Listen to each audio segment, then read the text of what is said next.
I really liked this movie. I loved the jokes, the insane action scenes, Josh Brolin was awesome as Cable, and it even gets a little emotional towards the end.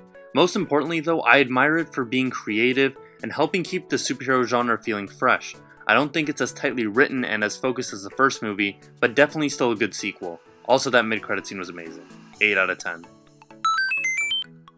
There's not much I want to say here. This movie was terrible and felt like filler before the next movie, which actually has a more interesting setup at the end of this one. The characters were as one note as they were in the first movie, and the story was messy, and one of the coolest creature designs was wasted.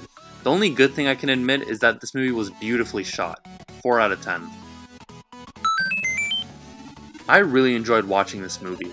It does suffer from some pacing issues and rom-com cliches, but the overall ethnic twist on the story keeps this one feeling unique. This is mainly because it was interesting to see a different cultural perspective on familiar aspects that you'd expect from a rom-com. Otherwise, it had some pretty funny jokes and really got me invested in its characters. 7 out of 10. I wasn't super amazed by this one, but the political message it tried to get out there was really what stuck with me. As usual with true stories, it's hard to critique the story and characters since the writers aren't given as much leeway as they could have, but Spike Lee's direction and writing really helped give the whole thing some personality. Lots of scenes had me on the edge of my seat in anticipation of what was going to happen next. There is one relationship in the movie that I don't think was as fleshed out as it could have been, but otherwise this is a movie that will get you to think a lot about our current political climate. 8.5 out of 10.